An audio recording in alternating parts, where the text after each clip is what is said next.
श्रवण किया था। भगवान श्री कृष्ण ने गोवर्धन पर्वत को धारण किया।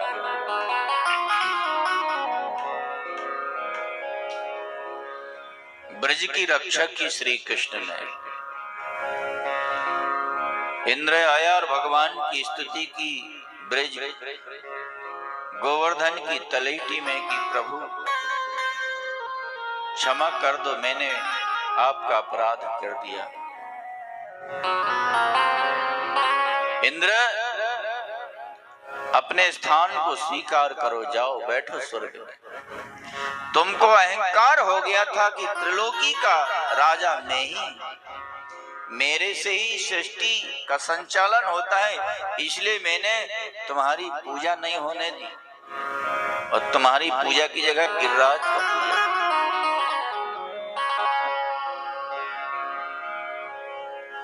दो प्रसंग श्रीमद् भागवत में ऐसे आते हैं। श्री कृष्ण का दो व्यक्तियों ने अपराध किया, ब्रह्मा ने और इंद्र ने।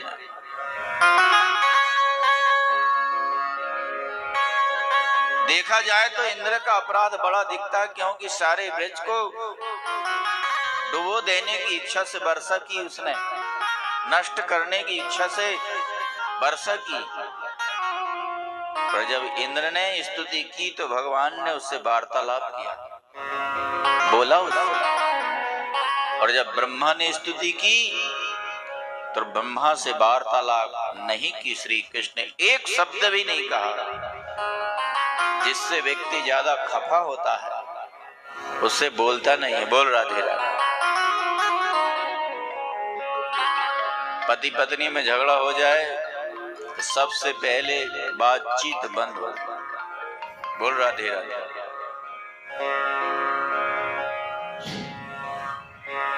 पति पत्नी में झगड़ा हो गया, बात बंद। झगड़ा होने पर साथ में ही रहना पड़ेगा, घर छोड़ के कहां जाएंगे। तो क्या करते हैं, व्यवहार निभाना पड़ेगा तो चिट्ठी लिखकर व्यवहार निभाते हैं। पति को किसी बात की जरूरत पड़ी तो चिट्ठी में लिखकर रख दिया, पत्नी को किसी बात की जरूरत पड़ी चिट्ठी में लिखकर रख देती। पत्नी को कुछ सामान की आवश्यकता पड़ती, मुझे बनारसी साड़ी चाहिए, चिट्ठी में लिखकर रख दिया। पति ने पढ़ लिया, बनारसी साड़ी आ गई। मुझे सोने का हार चाहिए, चिट्ठी में लिखकर रख दिया, सोने का हार आ गया। पति को भूख लगती, चिट्ठी में लिख दिया, मुझे भोजन लगा दो, भोजन लग जाता। गरम पानी कर दो, चिट्ठी में लिख दिया, गरम पानी हो जाता। एक दिन पति ने चिट्ठी में लिखा कि 6 बजे मुझे बाहर जाना है, तुम 5 बजे ही मुझे जगा देना सुबह। चिट्ठी में लिखकर रख दिया मेज।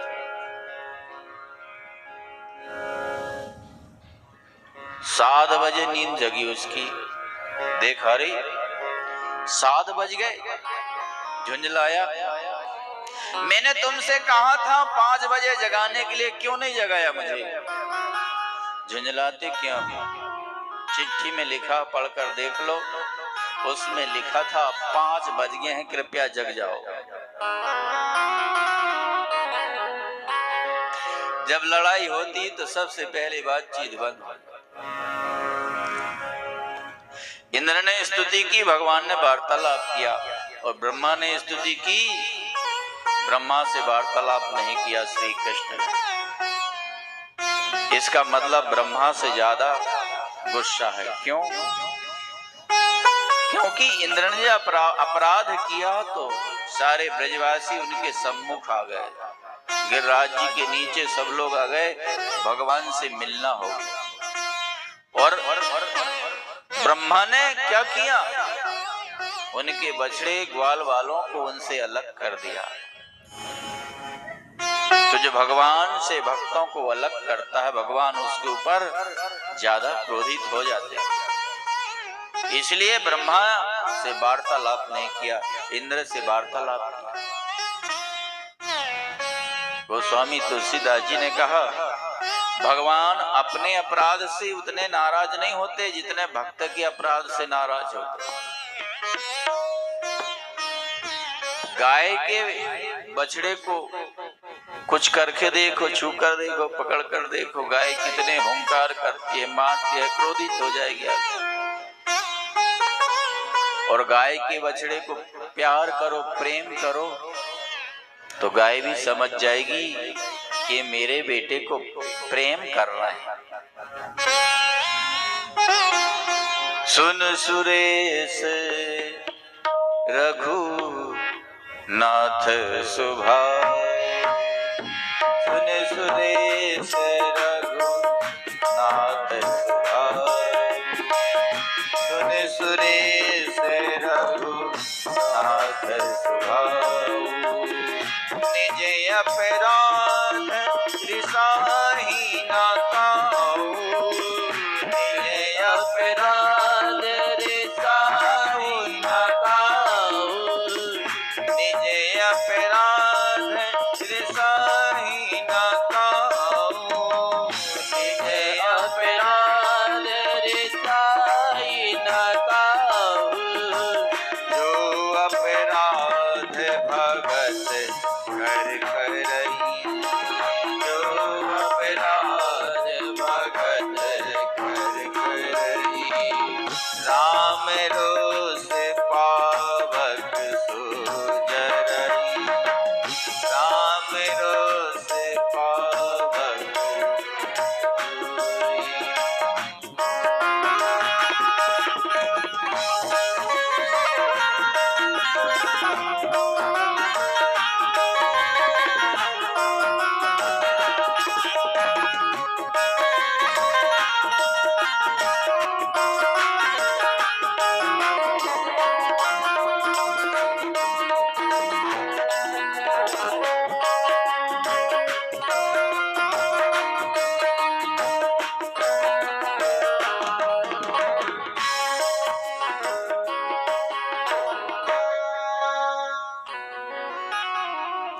सुरभि ने कहा कि प्रभु हम आपका अभिषेक करना चाहते हैं, आपको राजा बनाना चाहते हैं, ब्रज का, हम गायों का। गिरिराज जी की तलेटी में बिठा दिया और ऐरावत हाथी के सूंड से आकाश गंगा का जल आया। आकाश में भी एक गंगा, आकाश गंगा का जल आया। आप रात्रि में देखेंगे, आपको आकाश गंगा का दर्शन हो जाएगा। एक रोड जैसी बन जाती तारों, ऐसा दिखता है कि कोई रास्ता है, वही आकाश गंगा। उस गंगा का जल आया, भगवान का अभिषेक हुआ। सुरभि ने अपने दूध से स्नान कराया। वह जल, दूध जहां बहकर के एकत्रित हुआ, वह गोविंद कुंड पड़ा, गिरिराज जी की तलेटी। और गंगा का जल जहां एकत्रित हुआ, वह मानुषी गंगा पड़ा। और भगवान का गोविंद नाम रखा। गाह विंदतीत गोविंद, जो गायों की रक्षा करे उनको गोविंद कहते हैं। जो वेद वाणी की रक्षा करे, वेद मर्यादा की रक्षा करे, उनको गोविंद कहते हैं। ये गोविंद नाम गायों ने रखा है। इंद्र ने अपराध किया था, मेरे अपराध को क्षमा कर देंगे, इसलिए भगवान के सम्मुख सुरभि गाय को आगे करके लाया था। भगवान का क्रोध, गुस्सा थे इंद्र के ऊपर, सारे ब्रज को नष्ट करने के लिए वर्षा की इसने। पर जैसे ही सुरभि गाय को देखा, भगवान की गुस्सा शांत हो गया। क्योंकि श्री कृष्ण गायों से बहुत प्रेम करते हैं, बहुत प्यार करते हैं। इतना प्रेम करते हैं, गायों को अपना इष्ट मानते हैं श्री कृष्ण। गायों की सेवा के लिए उन्होंने जूता चप्पल तक नहीं पहना। 11:30 बजे एक दिन गोचरण करने के लिए जा रहे थे। यशोदा मैया ने कहा कि बेटा, तेरे चरण बहुत सुकोमल है, उसमें कंटक पत्थर चुभ जाएंगे, तेरे चरणों के लिए मैं जूतियां बनवा देती। मैया, मेरी गायों के लिए भी जूतियां बनवा। बेटा, तो गाय तो पशु हुए करें और उनके चरण बहुत कठोर होते हैं। अब तो कृष्ण रोने लगे, जमीन में लोटपोट होने लगे। मैया यशोदा को समझ में नहीं आ रहा था कि लाला से मैंने ऐसी कौन सी बात कह दी कि रूठ क्यों गया।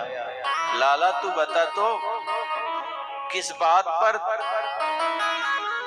तुझे बुरा लगा। तब कन्हैया ने कहा, मैया, तैने मेरी गाय को पशु क्यों कही। कान पकड़ी मैया ने कि आज के बाद मैं तेरी गाय को पशु नहीं कहूं। गाय पशु नहीं है, पशु रूप में है। श्री राम कृष्ण मानव नहीं है, मानव रूप में है। हनुमान जी बानर नहीं है, बानर रूप में है। गरुड़ पक्षी नहीं है, पक्षी रूप में है। और गंगा नदी नहीं है, नदी रूप। गाय पशु नहीं है, पशु रूप में है। और मैया, यदि तुम मेरी गायों के लिए जूती नहीं बनवा सकती तो मैं भी जूती नहीं पहन सकता, क्योंकि मैं गायों का सेवक हूं और गाय मेरे स्वामी है, मेरी आराध्य है। जब आराध्य है, बिना जूता चप्पल के घूमेंगे तो मैं सेवक होकर कैसे जूता चप्पल पहनूं। और यही बात जब भरत जी राम जी को लेने के लिए जा रहे थे तो सेवकों ने कहा भरत से, भरत जी घोड़े में बैठ जाओ, घोड़े में बैठ जाओ, जूता चप्पल पहन लो, बिना जूता चप्पल। तो भरत जी ने कहा, मेरे स्वामी जिस रास्ता से पैदल गए हैं बिना जूता चप्पल के, उस रास्ते से मैं सिर के बल जाऊं, वही धर्म होता है।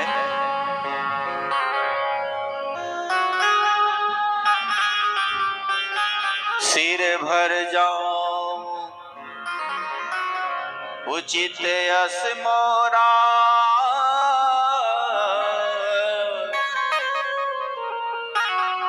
सब ते सेवक धर्म कठोरा। और बिना जूता चप्पल के चलते चलते छाले आ गए भरत जी के चरण में। झलका झलकत पायन कैसे,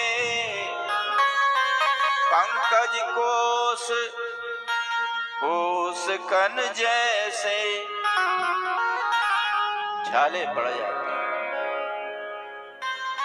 जिसने प्रेम पंथ में सूल नहीं सहे, उसके जीवन में फूल का नंबर ही नहीं आया।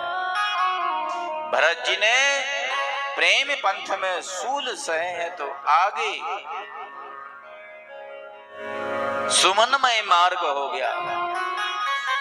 किए जाहि छाया जलद सुखद बहई बर्बाद, तस्मग भयउ न राम कहाँ, जस भा भरत ही जात। प्रेम पंथ में भरत ने सूल सहे तो फूल में सुमन में मार्ग हो गया। श्री कृष्ण ने अपने जीवन में गो सेवा को मुख्य दिया।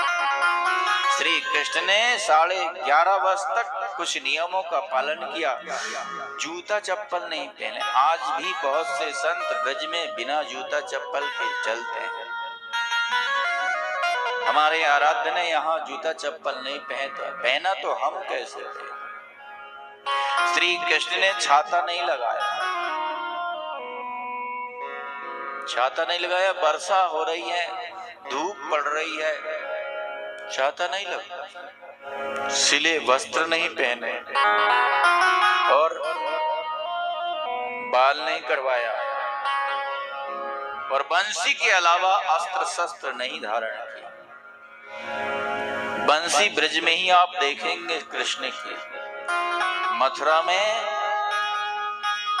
चक्र गदा धारण कर लिया, द्वारका में चक्र गदा धारण कर लिया। बंसी केवल कृष्ण की ब्रज में ही है। ब्रज से बाहर वो बंसी नहीं बजाते। उन्होंने जब ब्रज से गए तो बंसी को वृंदावन ब्रज में ही रख दिया। राधा के पास अपनी बंसी रख दी।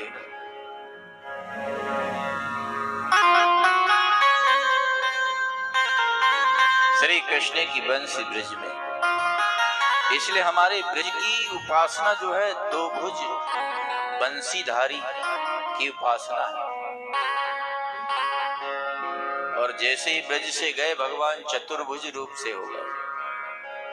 मथुरा में चतुर्भुज रूप से, शंख चक्र गदा पद्म, क्योंकि मथुरा में 4 भुजा से प्रकट हुए थे। ये गोपनीय लीला है। जब वसुदेव जी यहां से ले गए कृष्ण को, तो यशोदा जी ने एक बालक और बालिका को जन्म दिया था। तो इधर से जब वसुदेव नंदन गए तो नंद नंदन और वसुदेव नंदन दोनों इकट्ठे हो गए, मिल गए। वसुदेव जी ने बालिका को ले आए और जब अक्रूर जी लेने के लिए गए श्री कृष्ण को, तो अक्रूर जी को चतुर्भुज रूप में दर्शन दिया। तो नंद नंदन वापस चले गए और वसुदेव नंदन अक्रूर के साथ आ गए चतुर्भुज स्वरूप। एक गोपनीय लीला भगवान श्री कृष्ण की। जब हम श्रीमद् भागवत का स्वाध्याय कर रहे थे, उस समय गुरुदेव इन गुप्त लीलाओं को वर्णन करके बताते थे। एकादश्यां निराहार समभ्यर्च जनार्दनम् स्नातुं नंदस्तु कालिंद्या द्वादश्यां जलमाविशत्। नंद जी वैष्णव है, वो ऊर्ध्वपुंड धारण करते हैं, शालिग्राम जी की सेवा करते हैं और एकादशी व्रत करते हैं। तुलसी की कंठी गले में धारण करते हैं। वैष्णवों का लक्षण है। बाह्य चिन्ह और आंतरिक चिन्ह दोनों चिन्हों से युक्त होना चाहिए वैष्णव को।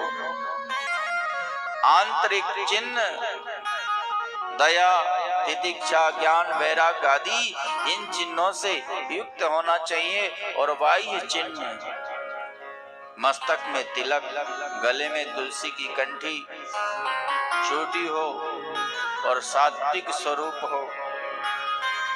वस्त्र चाहे वह पुरुष हो, चाहे नारी हो, चाहे वृद्ध हो, चाहे बालक हो, दोनों चिन्हों से चिन्हित होना चाहिए। हम वस्त्र मर्यादित पहने ताकि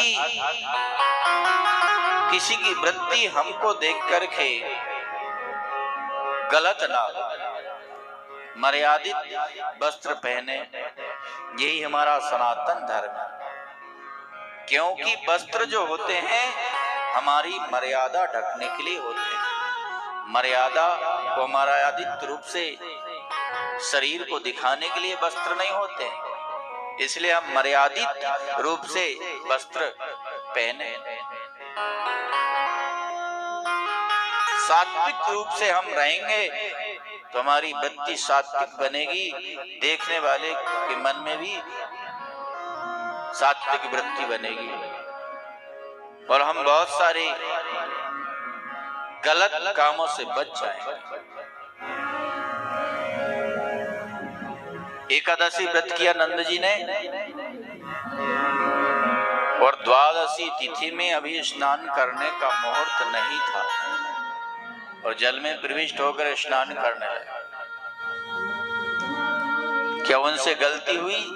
गलती नहीं हुई नंद जी से। वे इतने अनभिज्ञ नहीं है कि आसुरी बेला में जमुना में स्नान करने के लिए प्रविष्ट हो जाएं। फिर ऐसा किसने मान लिया? वरुण के सेवक ने मान लिया कि इनसे गलती हुई, असमय में इन्होंने स्नान किया। असमय में आसुरी बेला में जल में स्नान नहीं करना चाहिए। जल देवता सहन करते हैं। 12 बजे के बाद और 4 बजे से पहले आसुरी बेला कही जाती है, इसमें जल देवता सहन करते हैं। रात्रि में फूल नहीं तोड़ना चाहिए, सूर्यास्त के बाद पत्ती नहीं तोड़ना चाहिए, पृथ्वी को खोदना नहीं चाहिए और आसुरी बेला में नदी तालाब आदि में स्नान नहीं करना चाहिए। घर में चल सकता है पर जल के देवता शयन करते हैं रात्रि में, इसलिए हम शयन करते हैं। हमको कोई जगाए असमय में तो गुस्सा आता है। इसी तरह से जल के देवता शयन करते और वो प्रविष्ट हुए और वरुण के सेवकों ने उनको पकड़कर खेले गए, जेल में बंद कर दिया। ग्वाल वाल आए, श्री कृष्ण से बताया। श्री कृष्ण गए वरुण लोक को। वरुण देवता ने जैसे देखा उठकर के श्री कृष्ण को नमन किया, पूजन किया। भगवान आपका आगमन मंगलमय हुआ, मेरे लिए आपका पदार्पण कैसे हुआ? मेरे पिता को आपने बिना विचार किए बंदी बना लिया। क्षमा करना भगवान, मेरे सेवकों से गलती हो गई। ये गलती भी मेरे अच्छे के लिए हुई। यदि सेवक से गलती नहीं होती तो आपका दर्शन नहीं होता। ले जाओ, आप पितृवत्सल हैं। नंद जी आए और नंद जी ने बताया ग्वाल वाल को कि देखो ब्रजवासियों, हमारा श्री कृष्ण तो पूर्ण ब्रह्म परमात्मा है, क्योंकि वरुण लोक में इसकी बड़ी पूजा हो रही थी। अच्छा ये ब्रह्म है। सारे ब्रजवासी आए और कहा कि ये ब्रह्म है तो हमको अपने वैकुंठ धाम के दर्शन कराए। भगवान से प्रार्थना किया। भगवान ने विचार किया कि कहाँ वैकुंठ के दर्शन कैसे हो सकते, पर कृपा कर दी। सबने नेत्र बंद किए तो सबने देखा, वैकुंठ धाम पहुंच गए। भगवान श्री कृष्ण चतुर्भुज स्वरूप से वहां शंख चक्र गदा पद्म लेकर के विराजमान थे। ब्रजवासी आगे बढ़ने लगे तो भगवत पार्षद ने रोक दिया, कहां जा रहे हो? रुक जाओ यहाँ। रोने लगे ब्रजवासी, कन्हैया हमको तुम्हारा वैकुंठ नहीं चाहिए, हमको तो ब्रज वृंदावन ही पहुंचा है। जहां आपसे वार्तालाप ना हो सके, आपको गले नहीं लगा सके हम, ऐसा वैकुंठ लेकर के क्या करेंगे? नहीं बे नहीं ब्रह्म सुकाम कछु हमको, वैकुंठ की राह न जावनी है। ब्रज की रज में रज हो कि मिलूं, यही प्रीति की रीति निभावनी है। वन बल्लभ गाय चराया करूं, सुन ग्वालिन की गुहरावनी है। नंद नंदन की देहरी पे घिसके, निज कर्म की रेख मिटावन है। ब्रह्म की जरूरत नहीं है, वैकुंठ की जरूरत नहीं है, हमको तो ब्रज वृंदावन में पहुंचा दो। सबने नेत्र बंद किए, सब लोग ब्रज वृंदावन में आ गए। आइए श्री रास पंचाध्यायी बड़ा मधुर प्रसंग भगवान श्री कृष्ण का, उसको हम लोग श्रवण करें। रास पंचाध्यायी के 5 अध्याय है।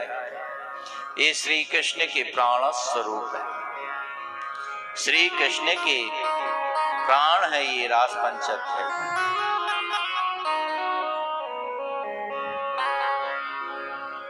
एक शरीर होता है, शरीर में हृदय होता है, हृदय में प्राण होते हैं। तेनेयं वाङ्मयी मूर्ति प्रत्यक्षा वर्तते हरे। श्रीमद् भागवत श्री कृष्ण की वाङ्मयी मूर्ति है। श्रीमद् भागवत